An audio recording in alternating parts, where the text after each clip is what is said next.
చూచి ప్రవచనములో జంతువులు లేక మృగములు దాని సూచించును అని సముద్రములో నుండి అంటే ప్రజల్లో నుండి అనగా ఒక జల సముద్రము నుండి 4 జీవులు పైకి లేచాయటండి. 4 జంతువులు పైకి లేచాయంట. ఇక్కడ మనకు ప్రాముఖ్యమైనటువంటి మాట ఒక విషయం కనపడుతుంది. ఏంటట? సముద్రము నుండి ఏం చేయబడతాట? 4 జీవులు సముద్రములో నుండి పైకి లేచుట ఎవరు చూశారట? దానియేలు చూశాడట. దానియేలు గారు చెప్పుచున్న ఆయన యొక్క దర్శనం ఏంటి? దర్శనం అంటే ప్రవచనము, రెండోది దర్శనం అని కూడా చెప్పుకోవాలి. దానికి ప్రాముఖ్యంగా ఏంటంటే ఇది ఇశ్రాయేలు యొక్క ప్రజలకును అలాగనే ఇశ్రాయేలు యొక్క ప్రజలు శ్రమ పట్టబడినటువంటి అంటే ఎంత వేదంలో మిగిలిపోయి ఉన్నారో అంటే ఎందుకు వేదన కలిగి ఉన్నారు, ఎందుకు బాధతో మిగిలిపోయారు అనేటువంటి విషయాన్ని మాత్రము దానియేలుకు తెలియపరచబడినటువంటి విషయము మనకు కనపడతా ఉంది. అదేవిధంగా ప్రియమైనటువంటి వారులారా, నిజంగా మనం ఇక్కడ చూసినట్లయితే పరిశుద్ధ గ్రంథములో ఒక విషయం కనపడుతుంది. ముందుగా మనం చెప్పుకోవలసినటువంటి విషయం ఏంటంటే ఇక్కడ 4వ జంతువు లోకములో 4వ రాజ్యమును సూచించుతున్నది. 4వ జంతువు 4వ రాజ్యమును ఇక్కడ పరిపాలన చూపిస్తుందట. అది ఎవరో చూద్దాం ఒకసారి. రాజ్యమును సూచించున్నది ఒకసారి చూద్దాం. దానియేలు గ్రంథము 7వ అధ్యాయము, దానియేలు గ్రంథము 7వ అధ్యాయము చదువుకుందాం ఒకసారి. 7వ అధ్యాయము 23వ వచనం. నేను అడిగిన దానికి బాగా గమనించాలి ఇక్కడ మాటలో. నేను అడిగిన దానికి ఆ పరిచారకుడు ఇలాగు చెప్పాను. ఆ 4వ జంతువు లోకములో తక్కిన ఆ 3 రాజ్యములకు భిన్నమగు 4వ రాజ్యమును సూచించుచున్నది. హల్లెలూయా. అలాగనే అది సమస్తమును అనగదొక్కుచు పగలగొట్టుచు లోకమంతయు భక్షించును. హల్లెలూయా. లోకమంతటిని ఏం చేస్తున్నట? భక్షించడం అంటే ఏంటి? తింటుందంట. ఏంటి గమనించాలి మనం. ఏంటిది మనం చూసినట్లయితే మనం అసలు సముద్రం అన్నాడు అక్కడ. ఏంటి?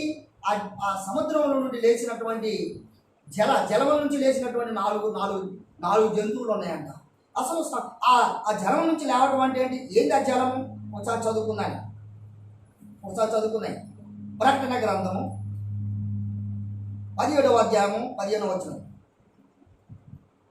మరియు ఆ దూత నాతో ఇలాగ చెప్పెను, ఆ వేశ్య కూర్చున్న చోట నీవు చూచిన జలములు ప్రజలను. హల్లెలూయా. నీవు చూచినటువంటి జలములు ప్రజలను జన సమూహములను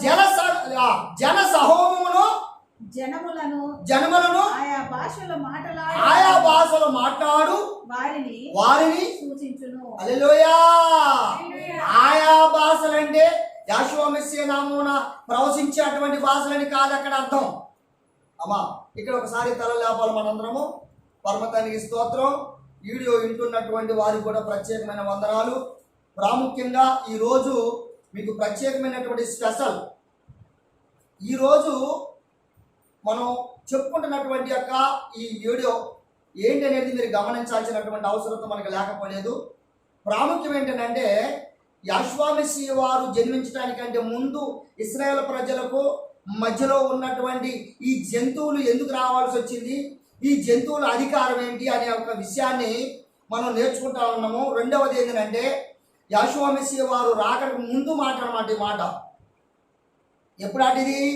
సుమారు 500 సంవత్సరాల ముందుగా చెప్పబడుతున్నటువంటి మాటలు ఈ మాటలు. అదేవిధంగా ఇక్కడ అంటున్నటువంటి మాట ఏంటంటే జలము అనగా జనములను సూచిస్తుందంట. అవునమ్మా? అపోస్తుల కార్యములో మీరు చదవకండి 2వ అధ్యాయంలో ఒక మాట ఉంటుంది. ఏమంటాడంటే ఆత్మ మేఘముల వలె అగ్ని జ్వాలల వలె విభజింపబడుచు అక్కడ వాలుచున్నప్పుడు అక్కడ ఉన్న వారందరూ వాక్శక్తితో ఆయా భాషలతో మాట్లాడ కొనసాగిరే అని ఉంటుంది అక్కడ. అవునమ్మా? వారి భాషలని అంటాడు అక్కడ. వారి వారి భాషలు అంటే ఏంటి? ఇప్పుడు ఇక్కడ కూడా అదే మాట చెప్పాడు ఏమ్మా. ప్రకటన గ్రంథంలో కూడా అదే మాట చెప్పాడు. అంటే ఇప్పుడు మీరు ఏమనుకుంటున్నారు ఈ మాటను చెప్పండి. వీడియో చూస్తున్నటువంటి మీకు కానీ, ఇక్కడ మన చర్చిలో కూర్చున్న వారందరూ కానీ, మీకు ప్రత్యేకంగా ఒక ప్రశ్నగా మీకు మధ్యకు వచ్చింది, గమనించాలి. చెప్పండి, ఎవరనుకుంటున్నారు మీరు? అమ్మా, ఎవరనుకుంటున్నారు? ఆయా భాషలు మాట్లాడేటువంటి నానా విధాలు కలిగినటువంటి భాషలు మాట్లాడేవారు ఎవరనుకుంటున్నారు మీరు?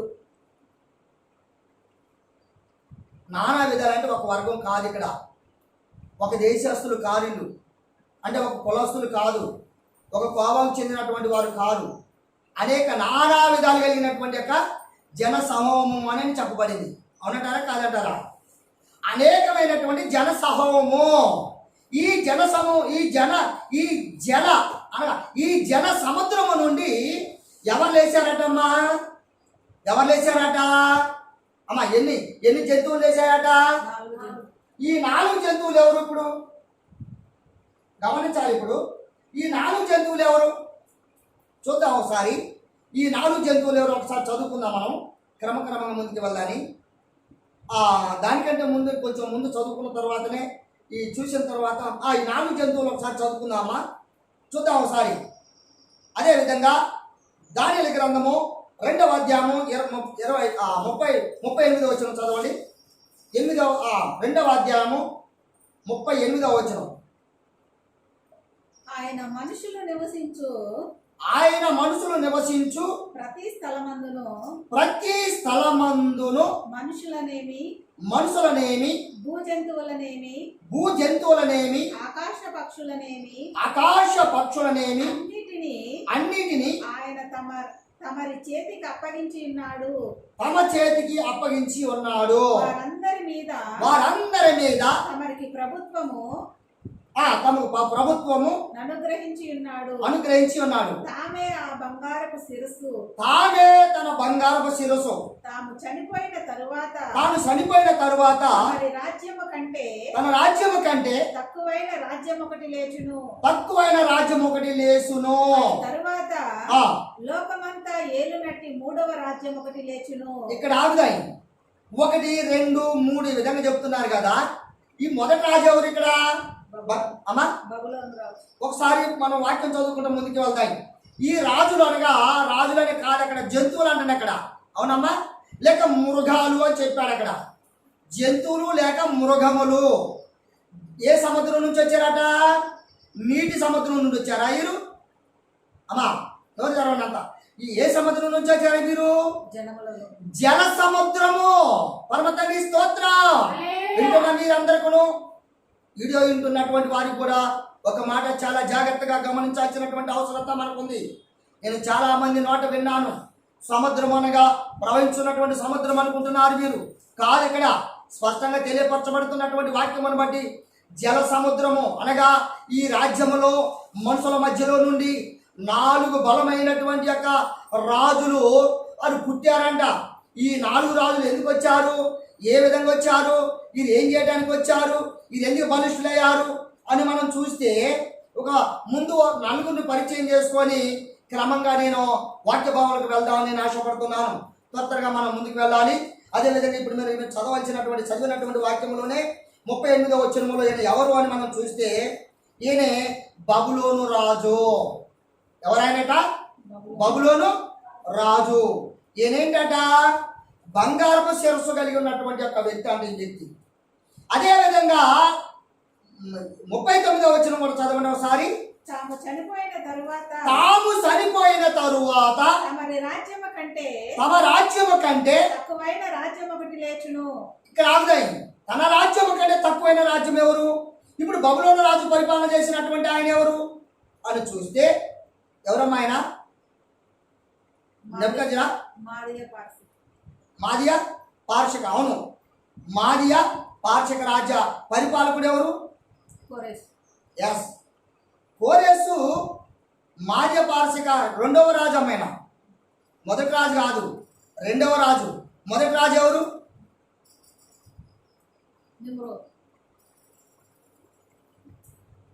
బబులోను కొనుకోబడినటువంటి కాలంలో పరిపాలకుడు ఎవరు? ఆయనే. ఈ నెబుకద్నెజర్ అనేటువంటి వాడు మొట్టమొదటి రాజు. 2వ రాజు ఎవరు అంటే కొరేసు. ఈ కొరేసు అంటే నెబుకద్నెజరు రాజు కంటే కొరేసు రాజ్యము తక్కువదట. ఈ తక్కువ రాజు ఈయన ఎప్పుడు ఎలా అని మనం చూసినట్లయితే మొట్టమొదటి రాజు క్రీస్తు పూర్వము 605 నుండి 539 కాలములో ఆ యొక్క పరిపాలకుడు ఎప్పుడంట క్రీస్తు పూర్వం అంటే యెహోషువ మెస్సియా కంటే ముందు. నేను నోట్ చేసుకునే దయతో నేను ప్రతి డేట్తో చెప్పాలని నేను ఆశపడుతున్నాను. రాసుకునే దయతో ఇక్కడ అంటే మరలా చెప్తున్నాను. ఇక్కడ బంగారపు శిరస్సు కలిగినటువంటి రాజ్య పరిపాలకుడు ఎవరు అని చూస్తే బబులోను రాజు, ఆయనే నెబుకద్నెజరు. ఇదేనమ్మా.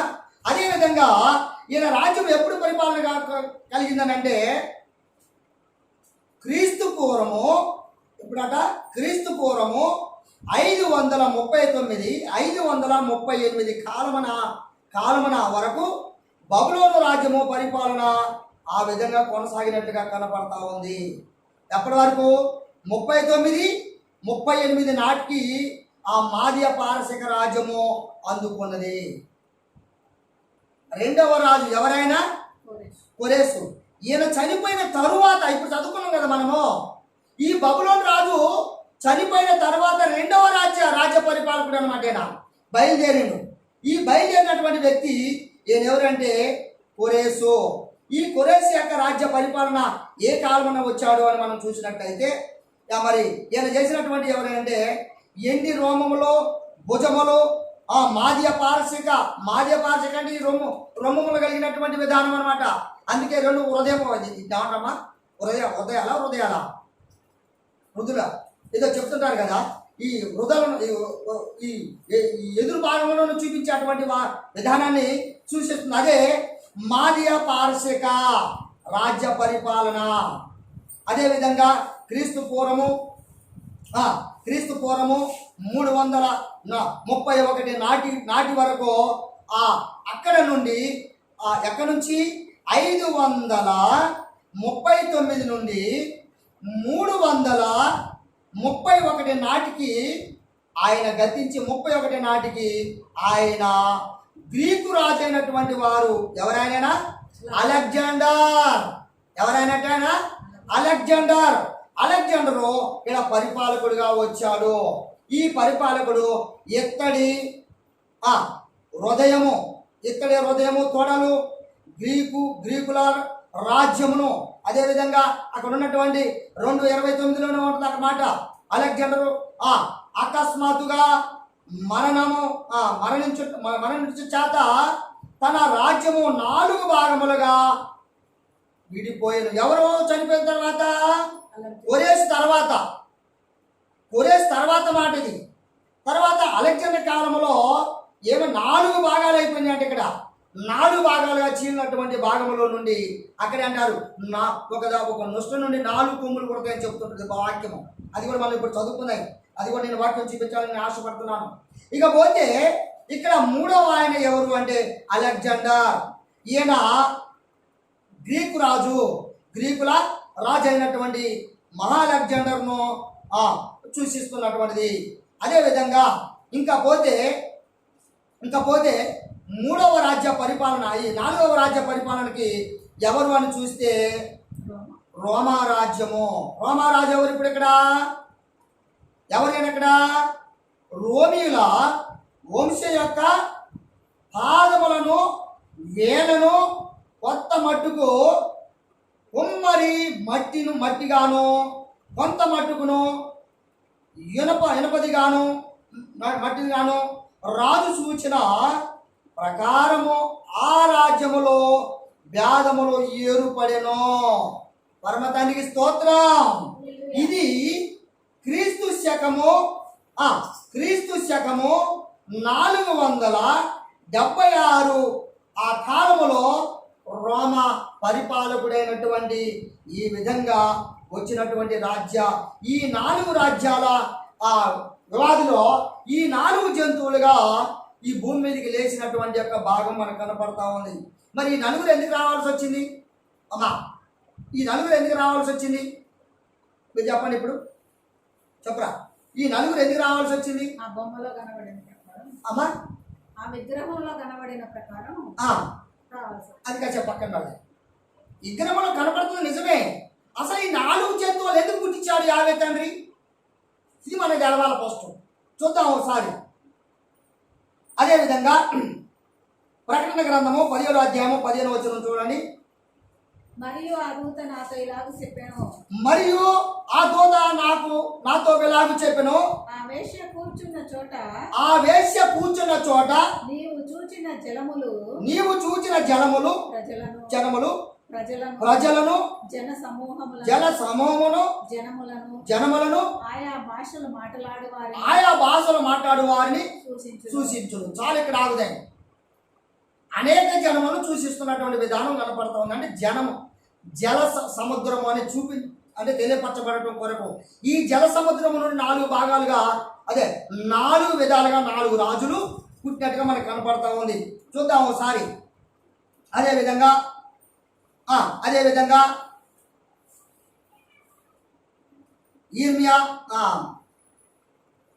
ఈర్మియాలో ఒక మాట కనపడతా ఉంది.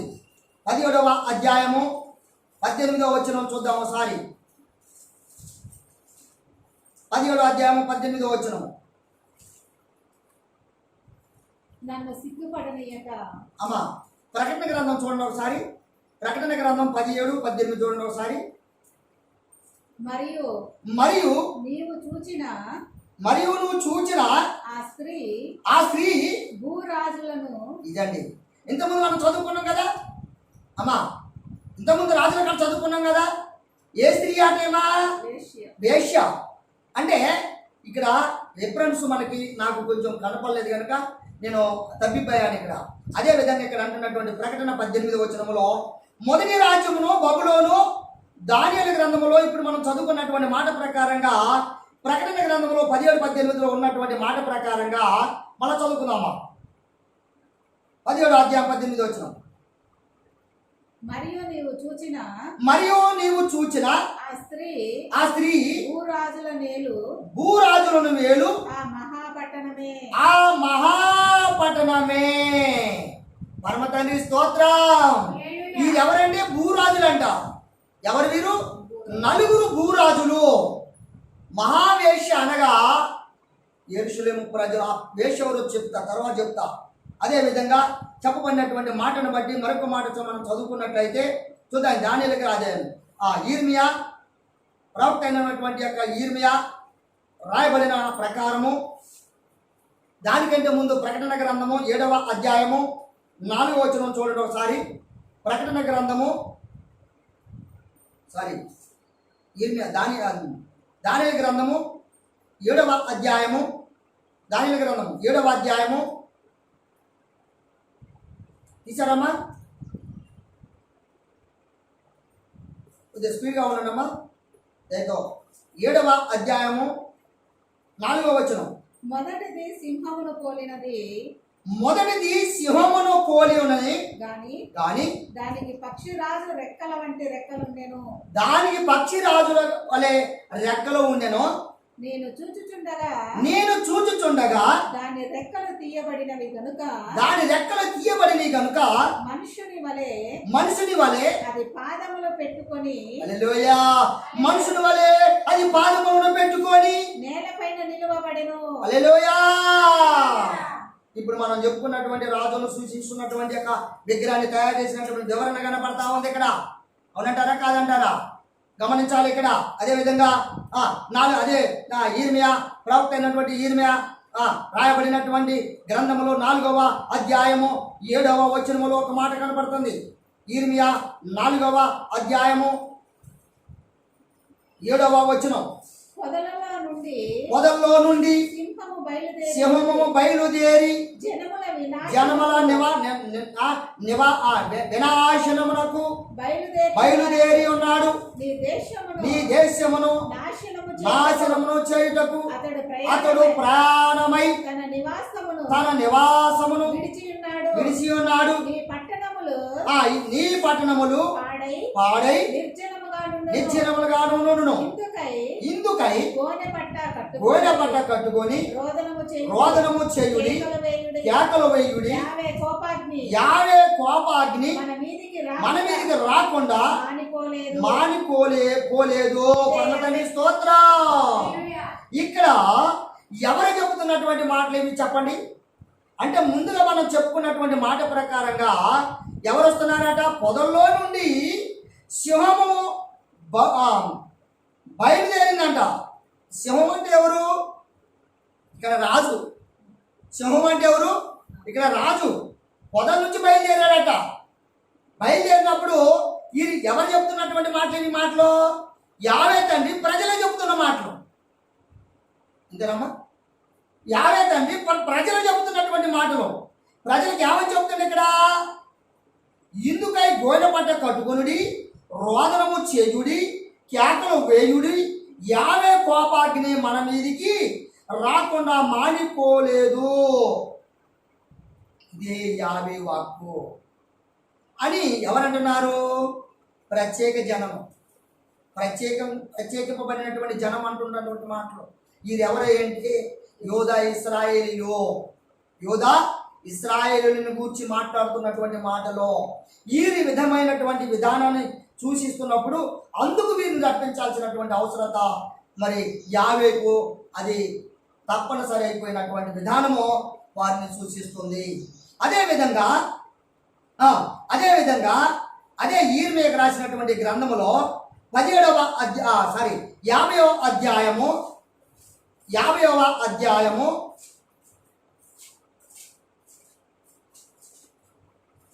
చూసారమ్మా? 17వ వచనం.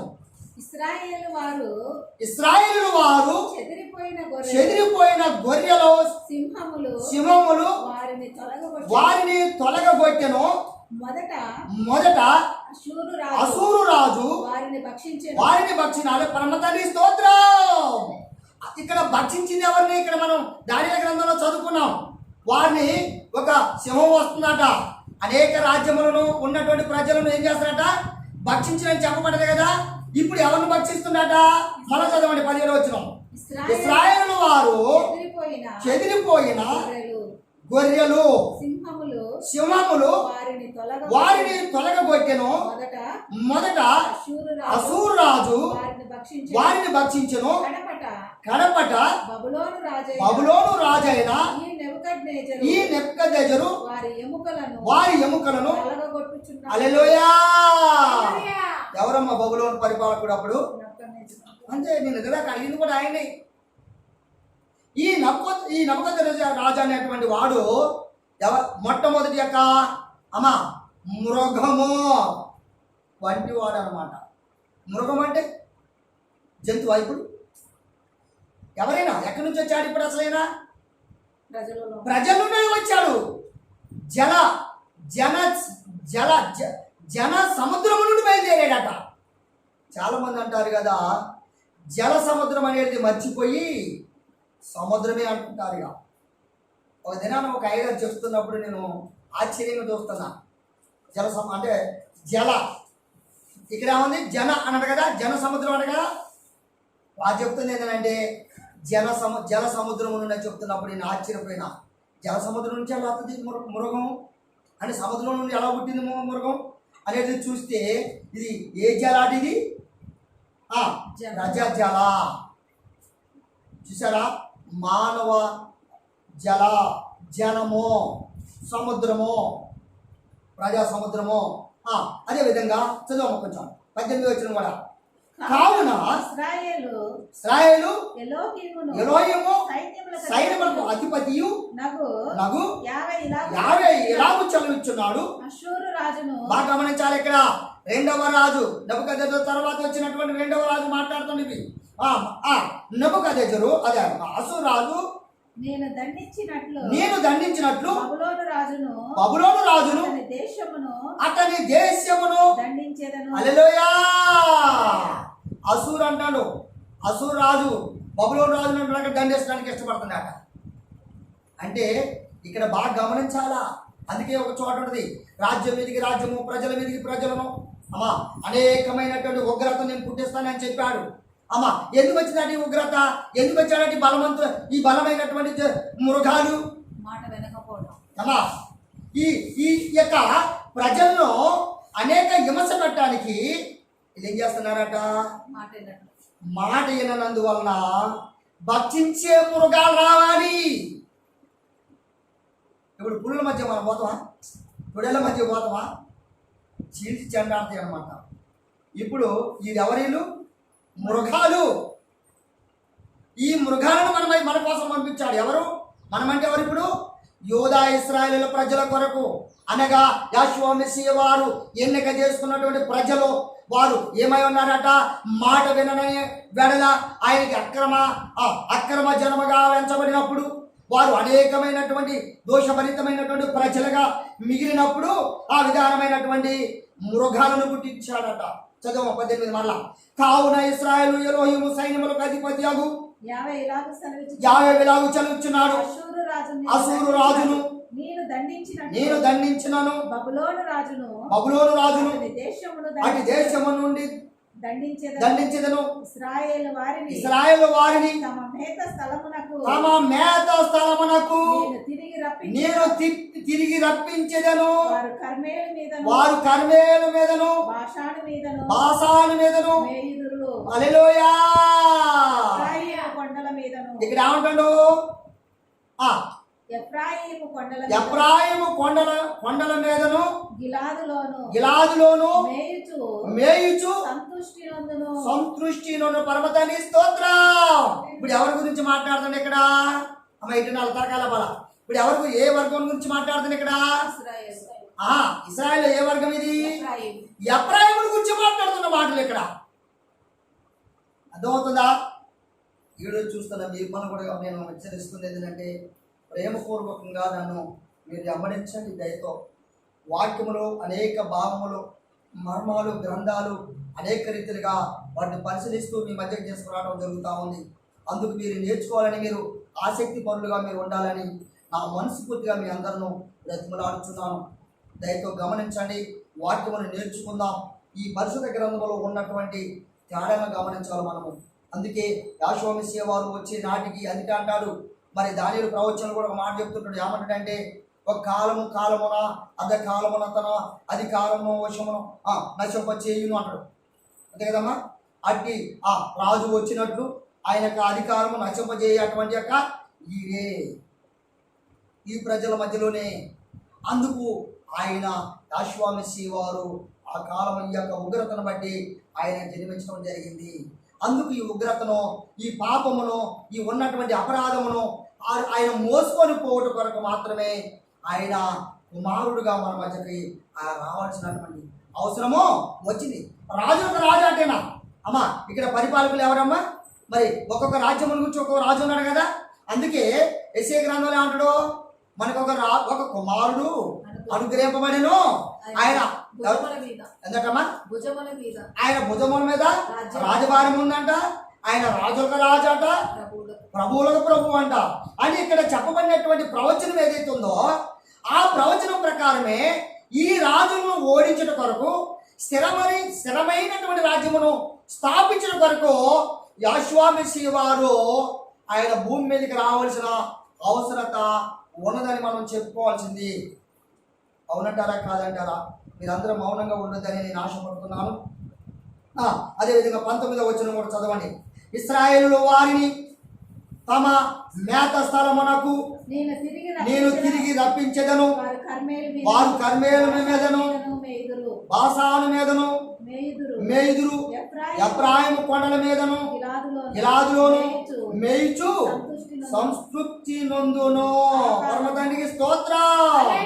అదే 20వ వచనం కూడా చూడండి. ఆ కాలమున ఆనాటికి ఇశ్రాయేలుల దోషమును వెదకినను అది కనపడకుండును.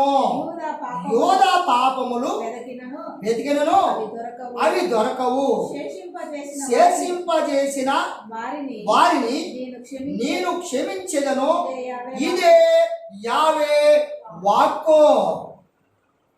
పరమతండ్రికి స్తోత్రం. అమ్మా చాలా జాగ్రత్తగా ఆలోచించున్నాము వాక్యం. నేను పరిశుద్ధ గ్రంథముల గురించి మాట్లాడుతున్నానమ్మా. నేను ఎవరో చెప్పితే కాదమ్మా, ఎవరో నేర్పితే కాదమ్మా. ఇది మనం గమనించాలి. అందుకొరకే ఈ పరిశుద్ధ గ్రంథాన్ని మనం ఎప్పుడు కూడా ఏం చేయాలా? క్రమంగా చదవటం నేర్చుకోవాలి. ఈ గ్రంథమును చదివినప్పుడు దీంట్లో ఉన్నటువంటి పరమార్థము మన మధ్యకి రావడానికి అవకాశం కలుగుతుంది. అదేవిధంగా చూద్దాం ఒకసారి. అదేవిధంగా ఎక్కడ చదువుకున్నాం మనం ఇప్పుడు?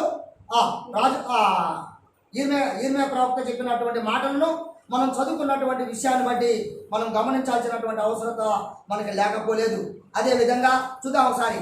అదేవిధంగా 50వ అధ్యాయంలోనే ఈర్మియా 50వ అధ్యాయంలోనే 43, 46, 44 వచనం కూడా ఒకసారి చూసినట్లయితే, బబులోను యొక్క రాజు వారి సమాచారము విని దుర్బలుడాయను. ఏమైపోయినట్టమ్మా? చూసారా? ఎవరట? బబులోను రాజు వారి సమాచారం విని దుర్బలుడాయను, అతనికి బాధ కలిగెను, ప్రసవ స్త్రీ వేదన వంటి వేదన అతనికి సంభవించెను, చిరకాలము నివాసమును పట్టుకొనవలెనని శత్రువులు యోర్దాను ప్రవాహములో నుండి సింహం వలె వచ్చుచున్నారు. నిమిషములోనే నేను వారిని దాని యొద్ద నుండి తోలివేయుదును. నేను ఎవరిని ఏర్పడుతునో వారిని దాని మీద నియమించెదను.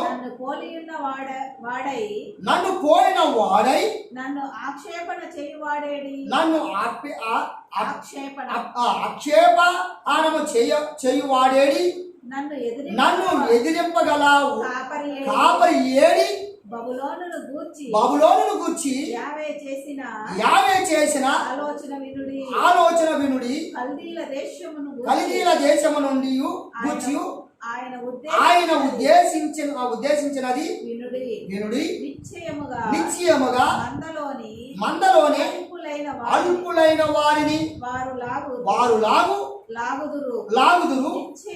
నిశ్చయముగా వారిని బట్టి వారి నివాస స్థలమును. హల్లెలూయా.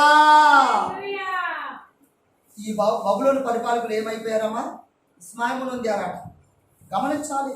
బబులోను పట్టుబడుచున్నదని సమాచారము విని భూమి కంపించుచున్నది, జలములలో అంగలార్పు వినబడుచున్నది. చాలండి. జలము కాదు, అక్కడ జనములలో అంగలార్పు వినపడుతుందంట. ముందే చెప్పాడు కదా, ఇగో యావే ఉగ్రత ఈ విధంగా వస్తుంది. అమ్మా అంత తరకాలి అమ్మాయి. అక్కడ ఏమన్నా మీరు రోదన చేయుడి అక్కడ. మీరు రోదన చేయుడి అంటే ప్రార్థన చేయుడి. అంగలార్చుడి అంటే ప్రార్థన చేసి మీరు ఏడుస్తూ ఆయన దుఃఖపడుతూ ఆయన్ని ఏడుకొనిడి. మీకున్న అపాయము తొలగిపోతుంది. ఇస్తున్నాము జాగ్రత్త. మనము ఖచ్చితంగా ప్రతి విషయంలో అంగలార్చవలసినటువంటి అవసరత మనకుంది. మనం అలాగని అంగలారుస్తూ అడగవలసినటువంటి అవసరత మనకుంది. మనకు కలిగిన ప్రతి శ్రమ అడగవలసినటువంటి అవసరత మనకు కలిగి ఉన్నది. కనుక ఇశ్రాయేలు ప్రజలు ఏ విధంగా ఉన్నారట? అలుపులై ఉన్నందువలన, భక్తిహీనులై ఉన్నందువలన, ఇంకా భయము లేని వారై ఉన్నందువలన, ఇంకా ఆయన ఎమ్మడించలేని వారై ఉన్నందున, ఇంకా అక్రమ కార్యములు చేయువారునై ఉండిన వారి కొరకు యావే తండ్రి ఈ విధంగా ఏర్పాటు చేసినటువంటి యొక్క కార్యములను గూర్చి ఈ 4 జంతువులను జల సముద్రములో నుండి బయలుదేరినట్టుగా చేసెను. ఎవరంటే యావే తండ్రి చేయబడినటువంటి వాక్యము. అదేవిధంగా ద్వితీయోపదేశ కాండము ఒకసారి చూద్దాం. ద్వితీయోపదేశ కాండము ఒకసారి చదువుకుందాం. ద్వితీయోపదేశ కాండము 5వ పుస్తకము 28వ అధ్యాయము 49 వచనం. యావే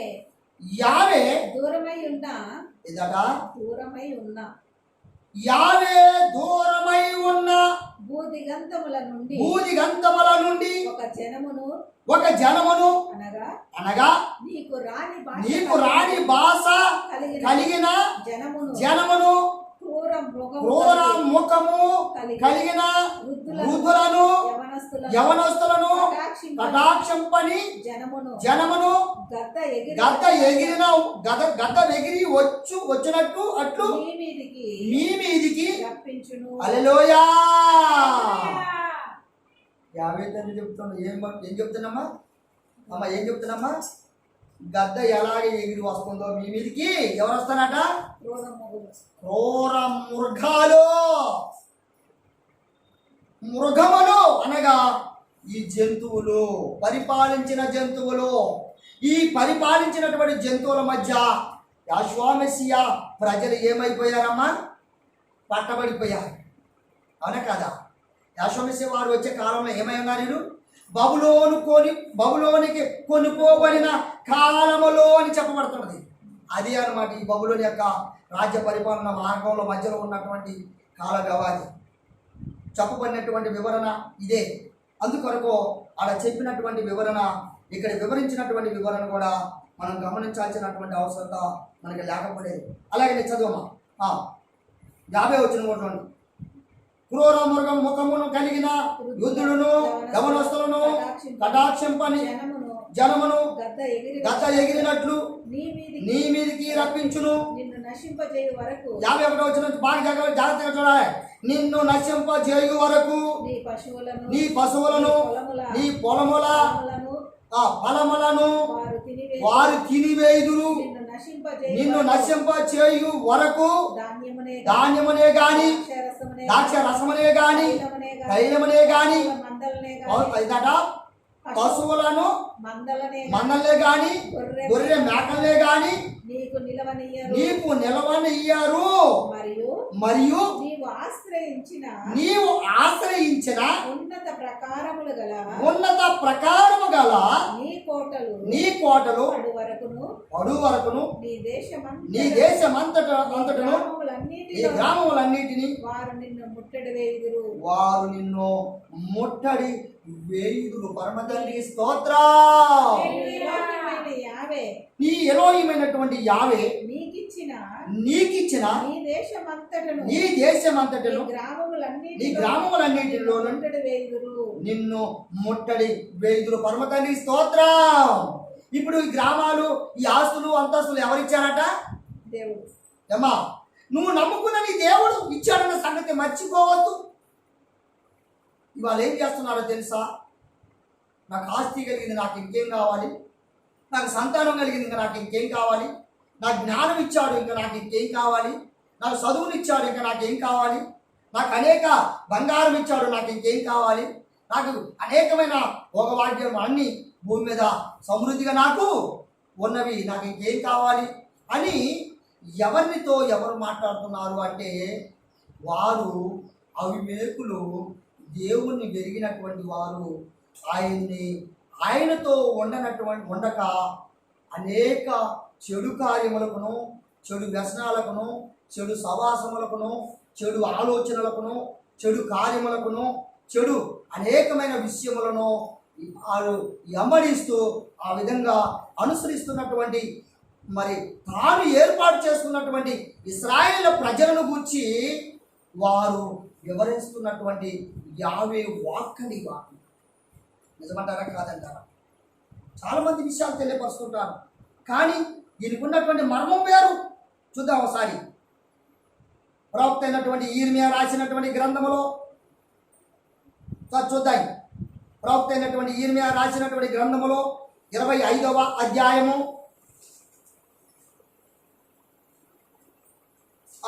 32వ వచనం.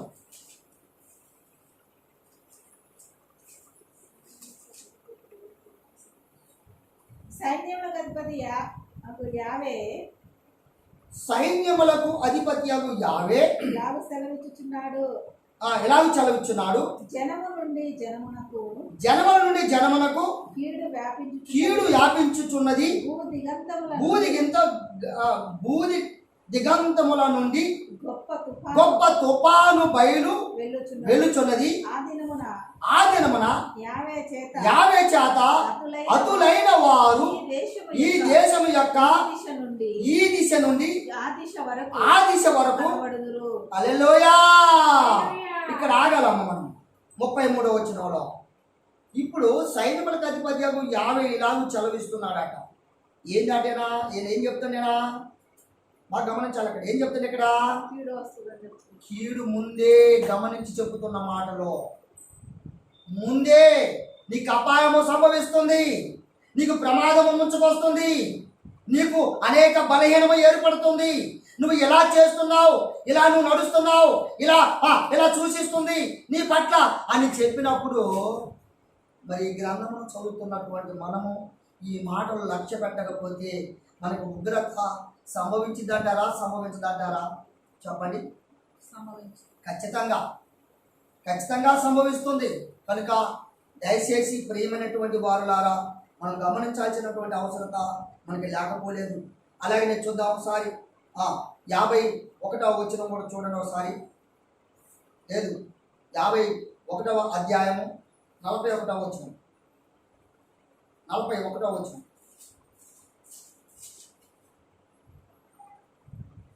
శేషాకు పట్టబడెను. 51వ అధ్యాయం 41వ వచనం. కరెక్టే, చదువుతుంది కరెక్ట్ అమ్మా. శేషాకు పట్టబడెను. శేషాకు పట్టబడెను. జగత్తు ప్రసిద్ధమైన పట్టణము పట్టబడెను. బబులోను జనములకు నిష్ఫయాస్పదమాయెను. సముద్రము ఇక్కడ మరొక జనానికి నిష్పదమైంది. ఎవరు వారు? బబులోను జనానికి. అంతేనమ్మా. బబులోను ప్రజలకు ఏమొచ్చినట్టమ్మా? నిష్పదమైంది. అంటే వారు మోర్చపోయిన వారి వలె మిగిలిపోయిన వారిగా మనకు కనపడుతుందా? 42 వచనం. సముద్రము బబులోను మీదికి వచ్చెను. ఏ సముద్రం వస్తుంది ఇప్పుడు ఇక్కడ గమనించాలి. ఇక్కడ నిజంగా ఇశ్రాయేలు ప్రజలను గురించి చెప్తున్న మాటలు, ఇక్కడ వింటున్నటువంటి వీడియో వింటున్న మీ అందరికి కూడా మరొకసారి నేను చెబుతున్న మాటలు ఇక్కడ ఏమన్నా మరొకసారి చదవండి. 42 సముద్రము బబులోను మీదికి వచ్చెను. ఇక్కడ ఆగుదే. సముద్రం బబులోను మీదకి ఏ సముద్రం వస్తుంది ఇప్పుడు ఇక్కడ? జలము. అంటే జలము కాదు, నీళ్లు కాదు. అక్కడ నేల ప్రభావం వలె దేశము ఒక పరిపాలకుడు పరిపాలిస్తున్నటువంటి ఆ జన సమూహము ఈ బబులోను రాజ్యం మీదకి ప్రభావం వస్తూ ఉందంట. అంతేనమ్మా. ప్రభావం వస్తూ ఉందంట. అంటే ప్రభావం గురించి వారు వివరిస్తున్నటువంటి మాటలు గమనించాలి. చదువు. ఆమె దాని తరంగముల ధ్వనితో నిండుకొనెను.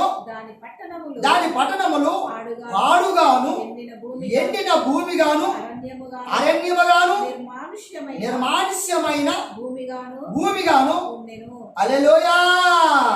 వీరందరూ ఏమైపోయారట? శూన్యం. ఏ నరుడును దాని మీదుగా ప్రయాణము చేయడు. బబులోనులోనే వేలును శిక్షించుచున్నాను. వాడు మింగిన దానిని వాడి నోట నుండే తప్పించుచున్నాను. ఏం చేస్తున్నట్టమ్మా? తప్పించుచున్నాను. హలో.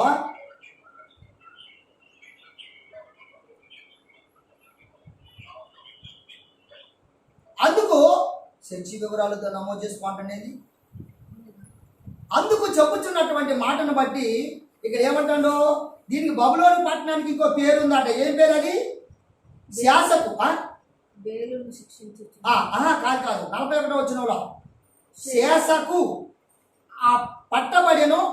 జగత్తు ప్రసిద్ధమైన పట్టణము పట్టబడిన. అంటే దాని బబులోనికి ఉన్నటువంటి పేరు మార్చబడినటువంటి పేరు, ఇంకో పేరు, మరొక పేరు ఉందంట. అదేవిధంగా చెప్పబడిన దాన్ని బట్టి ఇంకా మళ్ళీ అలాగే చదవండి. బబులోనులోనే బబులోనులోనే బేలును శిక్షించు బేలును శిక్షించుచున్నాను. వాడు మింగిన దానిని వాడు మింగిన దానిని వాని నోట నుండి వాని నోట నుండి కక్కించుచున్నాను. ఏం చేస్తున్నట? కక్కించు ఏమ్మా ఏం చేస్తున్నట? కక్కించుచున్నాను. తప్పించుచున్నాను. గట్టిగా చెప్పండి. కక్కించుచున్నాను. కక్కించుచున్నాను. ఇక మీదట ఇక మీదట జనములు వాని యొద్దకు వాని యొద్దకు సమూహములుగా కూడి రావు. సమూహములుగా కూడి రావు. బబులోను ప్రకారము బబులోను ప్రాకారము కూలును. నా జనులారా, నా జనులారా, మీరు దానిలో నుండి బయటకు వెళ్ళుడి. యావే కోపాగ్ని నుండి తప్పించుకొనుడి. మీ ప్రాణములను హల్లెలూయా. చూడండమ్మా, బబులోను కాలంలో ఉన్నటువంటి వారిని ఇక్కడ విడిపించడానికి యావే వాక్కు బయలుదేరి అనేక రీతిలుగా తెలియపరచబడుతున్నటువంటి ఈరిమే ద్వారా వివరిస్తున్నటువంటి యొక్క ప్రవచనం అమ్మది. అవునంటారా కాదంటారా అమ్మా? అందుకొరకు మనం గమనించాల్సినటువంటి అవసరత మనకు లేకపోలేదు. అందుకే మనం గమనించాల్సింది మరొక మాట మనకు కనపడతా ఉంది. చూద్దాం ఒకసారి. అదేవిధంగా ఈర్మియా, ప్రవక్త అయినటువంటి ఈర్మియా 4వ అధ్యాయము చూద్దాం. అక్కడ 4వ అధ్యాయము 13వ వచనం కూడా చూద్దాం ఒకసారి. మేఘములు కమ్మునట్లు ఆయన వచ్చుచున్నాడు. ఆయన రథములు సుడిగాలి వలె ఉన్నెను. ఆయన గుర్రములు గద్దల కంటే వేగము గలది. అయ్యో మనము దోపుడు సొమ్మైతిమి. యెరూషలేమా, నీవు రక్షింపబడినట్లు నీ హృదయములో నుండి చెడుతనమును హల్లెలూయా. ఇంతసేపు మాట్లాడింది ఎవరితో మాట్లాడినట్టు? ఇప్పుడు ఎవరితో మాట్లాడినట్టు? ఇప్పుడు ఎంతసేపు? అది మాట యెరూషలేము ప్రజలతో మాట్లాడుతున్నటువంటి మాట. అనేక భాషలో మాట్లాడుతున్నాను కదా, అనేక రీతిలో చెబుతున్న వారందరూ అన్నారు కదా. అంటే యెరూషలేములో నానా విధాలు కలిగినటువంటి జన సమూహం ఉన్నట్లుగా మనకి తెలియపరచబడుతుంది. అవునంటారా కాదంటారా? హబక్కూకు రాయబడినటువంటి గ్రంథములో హబక్కూకు రాయబడిన గ్రంథములో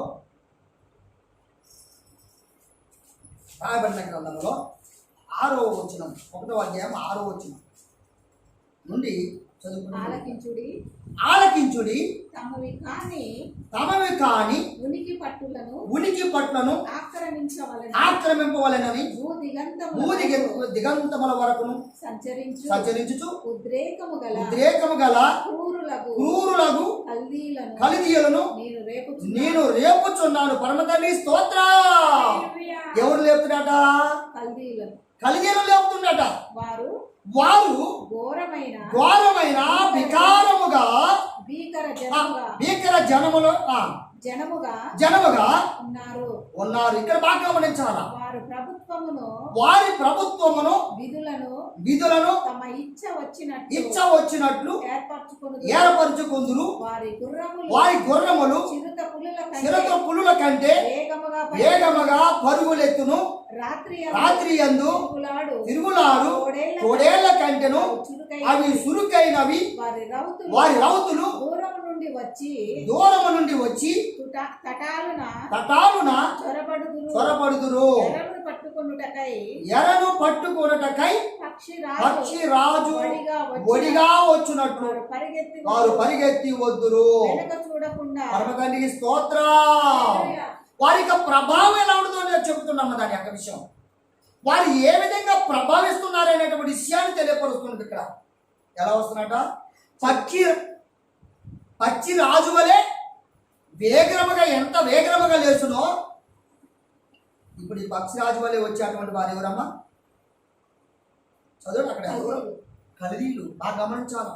బైబిల్ చదువుకున్నారు కదా. ఇక్కడ మనం ఒక పక్షి రాజు అని ఒకటి, ఇంకోటి మరొకటి అని, మరొకటి చదువుతుంటారు కదా. వారందరూ ఎవరనుకుంటున్నారు? ఈయన గూర్చి నానా విధాలుగా చెప్పబడినటువంటి యొక్క మాటలు మనకు కనపడతా ఉన్నవి. అందుకొరకే తెలియపరచబడినటువంటి మాటను బట్టి మనం నేర్చుకోవాల్సినటువంటి యొక్క విషయం కూడా మరొక మాట మనకి లేకపోలేదు. చూద్దాం ఒకసారి. అదే ఈర్మియా, ప్రవక్త అయినటువంటి ఈర్మియా రాసినటువంటి గ్రంథంలో 29వ అధ్యాయంలో ఈర్మియా తీసారమ్మా? 29వ అధ్యాయము 10వ వచనం చూడండి. యావే ఈ ఆజ్ఞ ఇచ్చుచున్నాడు, యావే ఈ ఆజ్ఞ ఇచ్చుచున్నాడు, బబులోను రాజ్యమునకు 70 సంవత్సరములు గతించిన తరువాతనే. ఇదండి అమ్మా, 70 సంవత్సరం ఒకటి వచ్చేసి ఇట్లా అంటే వారం ఒక సంవత్సరం చెప్పబడుతుంది కదా. అందుకే ఒక చోట అంటాడు 70 వారములు 69 వారములు చెప్పుకుంటూ వస్తాం చూసారా. ఆ మర్మమేనండి ఈ మర్మము. ఈ మర్మాలు ఒక్కొక్క దాన్ని ఒక్కొక్క రీతిలో వివరించడానికి అమ్మా మీరు ఇంటానికి చనిపోరు, వినాలి కానీ ఇంటానికి చనిపోయినటువంటి యొక్క మర్మం మనకు కనపడతా ఉంది. అందుకొరకు మనం నేర్చుకోదగినటువంటి ప్రతి మాట ఎంత మాత్రం కూడా మనం వదిలేది కాదు. అందుకే అంటాడు 50,000 ఆజ్ఞ ఇచ్చుచున్నాడు బబులోను రాజ్యమునకు 70 సంవత్సరములు గతించిన తరువాతనే మిమ్మును గూర్చి నేను పలికిన శుభవార్త నెరవేర్చి. హల్లెలూయా. అమ్మా ఆయన పలికిన శుభవార్త ఏంటి చూడండి. ఇక్కడ ప్రవచింపబడినటువంటి వాక్యమునకును 70 వారముల తరువాత యాషువ మెస్సియా నెరవేర్పు వస్తుందంట. అర్థమైందమ్మా? దానియేలు గ్రంథంలో 9వ అధ్యాయంలో ఒక మాట ఉంది కదా, అవే మర్మం అవి. దాని గురించి చాలా విధాలుగా చెప్పుకుంటూ వస్తుంటారు. అందుకొరకే ఈ మర్మాలను గురించి చెప్పడానికి ఎంత చెప్పినా తక్కువనే కనపడుతుంది అనమాట. అందుకొరకు మనం చాలా జాగ్రత్తగా ఎప్పుడు నెరవేర్చబడదట 70 సంవత్సరముల తరువాత. అది 70 సంవత్సరముల తరువాత అప్పుడు నెరవేర్చబడదు అంతేనామా. అప్పుడు హఠాత్తుగా ఒక రాజు వస్తున్నట్టు మళ్ళా అదేనామా. హఠాత్తుగా వచ్చే రాజు ఎవడట మరి అప్పుడు అమ్మా? ఎస్, ఇది మాట.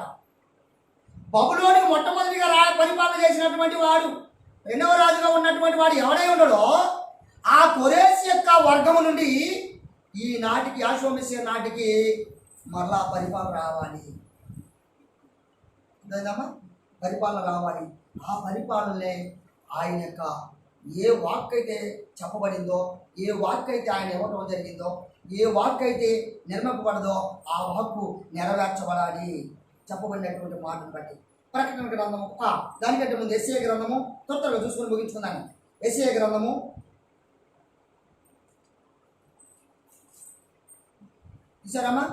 10వ అధ్యాయము 5-6 వచనాలు చూడండి. అసూర్యులకు శ్రమ, వారు నా కోపమునకు సాధనమైన దండము, నా దుడ్డు కర్ర, నా ఉగ్రత వారి చేతిలో ఉన్నది. హల్లెలూయా. ఇక్కడ ఆగుదాయి. ఉగ్రత, యావే ఉగ్రత ఎవరి చేతిలో ఉంటుందట అమ్మా? ఎవరి చేతిలో ఉంటుందట? భక్తిహీనుల చేతిలో ఉంటుందట. ఈ కొరేష్ ఎవరు ఇక్కడ? అసూరు రాజు పరిపాలన కాలంలో ఉన్న వీరందరూ ఎవరు? భక్తిహీనులా భక్తిపరులా? అట్లా ఆ విధంగా మనం తెలుసుకోవాల్సినటువంటి మాటలు అన్నమాట. అలాగే చదువుతుంది. భక్తిహీనులకు జనముల మీదికి నేను వారిని పంపెదను, దోపుడు సొమ్ము దోచుకొనుటకును కొల్ల పెట్టుటకును విధులను నా ఉగ్రతకు పాత్రులకు జనులను గూర్చి. హల్లెలూయా. చూసారమ్మా? యాషువ మెస్సియా వారు మాట్లాడుతున్న మాట గమనించాల్సినటువంటి అవసరత మనకు లేకపోలేదు. అందుకొరకే తొందరగా ఒక మాట చూసుకొని ముగించుకోవడానికి ప్రయత్నం చేద్దాం. ప్రకటన గ్రంథము, అదేవిధంగా ప్రకటన గ్రంథము 7వ అధ్యాయము మొదటి నుంచి చదువుకుంటూ అమ్మా. 7వ అధ్యాయము మొదటి వచనం కరెక్టే. భూమి యొక్క 4 దిక్కులలో అటు తర్వాత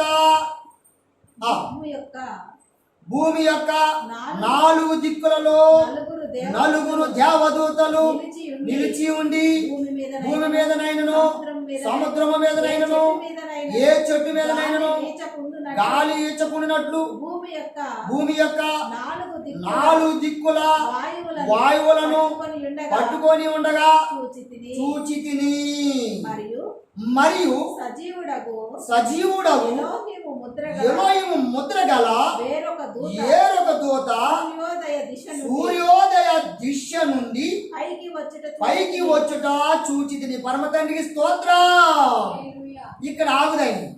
ఈ సూర్యోదయ దిశ నుండి ఆ దిశకు వచ్చినటువంటి ఎవరటేమా దూత అన్నాడు కదా ఇక్కడ. ఎవరి దూత? దేవుని దూత. అమ్మా దేవుని దూత. మీరు ఎలా అనుకుంటున్నారు దేవుని దూత అని? సరే తర్వాత మాట్లాడదాం. అలా చదవడం. ఈ దూత మేము మా ఎలోహిము దాసులను వారి నొసల యందు ముద్రించు వరకు భూమికైనను సముద్రముకైనను చెట్లకైనను హాని చేయవద్దని బిగ్గరగా చెప్పెను. మరియు ముద్రింపబడిన వారి లెక్క చెప్పగా వింటిని. ఇశ్రాయేలీల గోత్రములన్నిటిలో ముద్రింపబడిన వారు 144,000 మంది. ఇంకా యూదా గోత్రపు వారిలో ముద్రింపబడిన వారు 12,000 మంది. రూబేను గోత్రంలో 12,000 మంది, గాదు గోత్రంలో 12,000 మంది, అషూరు గోత్రంలో 12,000 మంది, నఫ్తాలి గోత్రంలో 12,000 మంది, మనష్షే గోత్రంలో 12,000 మంది, సిమ్యోను గోత్రంలో 12,000 మంది, లేవి గోత్రంలో 12,000 మంది, ఇస్సాకారు గోత్రంలో 12,000 మంది, జెబూలూను గోత్రంలో 12,000 మంది, యోసేపు గోత్రంలో 12,000 మంది, బెన్యామీను గోత్రంలో 12,000 మంది ముద్రింపబడిరి. ఇప్పుడు ఈ దూత ఎవరి గురించి చెప్తుంది? ఎంతమంది ముద్రింపబడిన వాళ్ళ సంఖ్య ఎవరి గురించి చెప్తుంది? ఇది మాట అమ్మా. ఎవరి గురించి చెప్తుందంటే ఇశ్రాయేల్ మాత్రమే. వారి కొరకు తెలియపరుస్తున్నమాట. ముద్రింపబడినటువంటి వారికి ఏం చేస్తారట? ఈ ఆపద రాదు. ఇది మాట. అట్లుండాలి వాక్యములు. అలా ఎలాక్టివ్ ఉండాలి. వెనక్కి ముందుకు ఇంకా మిమ్మల్ని ఇక్కడ జరిగి ఇక్కడ మళ్ళీ మొదట పోదా అని చూసిన, కానీ మీరు కొంచెం తప్పిపోతులనే ఉద్దేశం అలవాటు కొద్దిగా తప్పించాను నేను. కనుక అలవాటు ఎందుకు తప్పించానంటే కొన్ని విషయాలు కంటిన్యూగా రాకపోతే మర్మం అర్థం కాదు ఇదే వాళ్ళకి. నిజమంటారా కాదంటారా? అందుకొరకి ఆ విషయం మర్చిపోయా. లేకపోతే ఇక్కడ మాట్లాడింది ఎక్కడ మాట్లాడతాం, మళ్ళా చివరిగా లాస్ట్ మధ్యలో దేశంపై మాట్లాడతాం. మధ్యలో మాట్లాడిన దేశంపై మళ్ళీ మొదటికి వచ్చి మాట్లాడతాం. మొదటి దేశం వచ్చినటువంటి మాట మళ్ళీ చివరి మాట్లాడడానికి ప్రయత్నం చేస్తాం. అంటే తిప్పిన మబ్బిని అంటే వెనక్కి ముందుకి చెప్పుకోవడానికి ప్రయత్నం చేస్తుంటాం. అక్కడ దాకా ఇప్పుడు మీరు ఉదాహరణకు నోహవు కుమారులు కానీ అక్కడ నుంచి మీరు చెప్పలేరు, కానీ అబ్రాహాము పని చెప్పగలరా మీరు? అబ్రాహాము తండ్రి ఎవరు? తెరావు తండ్రి ఎవరు? నాహోరు తండ్రి ఎవరు? అబ్రాహాము తండ్రి తెరావు, తెరావు తండ్రి నహోరు, నహోరు తండ్రి సెరుగు, చెరుగు తండ్రి. ఇలా చెప్పుకుంటూ పోతే నోహావు కాడికి పోతే 14 మంది ఉంటారు. ఈ 14 మంది వెనక్కి పోవాలి. మరి ముందు పోవాలంటే ఇశ్రాయేలు తండ్రి, ఇశ్రాయేలు 12 గోత్రికల వారి తండ్రి ఎవరు అంటే యాకోబు, యాకోబు తండ్రి ఎవరు అంటే ఇస్సాకు, ఇస్సాకు తండ్రి ఎవరు అంటే అబ్రాహాము, అబ్రాహాము తండ్రి ఎవరు అంటే తెరావు, తెరావు తండ్రి అంటే నహోరు, నహోరు తండ్రి ఎవరు అంటే ఈ విధంగా చెప్పుకుంటూ పోతే మరలా చివరికి మెల్కీసెదెకు దగ్గర అది ఎక్కడికి వెళ్ళాలా? ఎక్కడికి? మన సేమ్ దగ్గరికి వెళ్ళాలి. సేమ్ దగ్గరికి వెళ్తే అప్పుడు ఈ వర్గాలు బయటకు వస్తాయి. అందుకొరకే వెనక్కి ముందుకు బాగా మనం బట్టి ఈ మధ్యకాలంలో నిజంగా నేను అది చదవక కొన్ని విషయాలు నేను మర్చిపోయా. అందుకే నేను చాలా కాలం అయింది. అందుకొరకే శక్తివంతమైనటువంటి యొక్క మర్మాన్ని గమనించాల్సినటువంటి అవసరత యాషూవ మెస్సీయ వారు రాకముందే బబులోనికి కొనుక్కోబడిన కాలంలో ఈ చెప్పబడినటువంటి యొక్క ఈ శ్రమను గురించి మనం ఈరోజు నేర్చుకున్నటువంటి మాటలు మనకు కనపడుతున్నాయి. పర్వతాన్ని ఇష్టమైతే మరి ఇక్కడ 70 వారములను గూర్చి కానీ ఇంకా యాషూవ మెస్సీయ వారి యొక్క ప్రవచనము ఆయన ఎందుకు రావాల్సి వచ్చిందనే విషయాన్ని కూడా మీకు తేటపరచబడటానికి మీకు క్లుప్తంగా చెప్పడానికి పరమ తండ్రి సమయం మనకు కల్పిస్తే ఆ విధంగా మనం ముందుకి కొనసాగుదాం. పరమ తండ్రి ఈ మాటలను దీవించి మీ హృదయాల్లో విడికిడిగా ఉంచుడుగాక. పరమ తండ్రి స్తోత్రం. మీకు అందరూ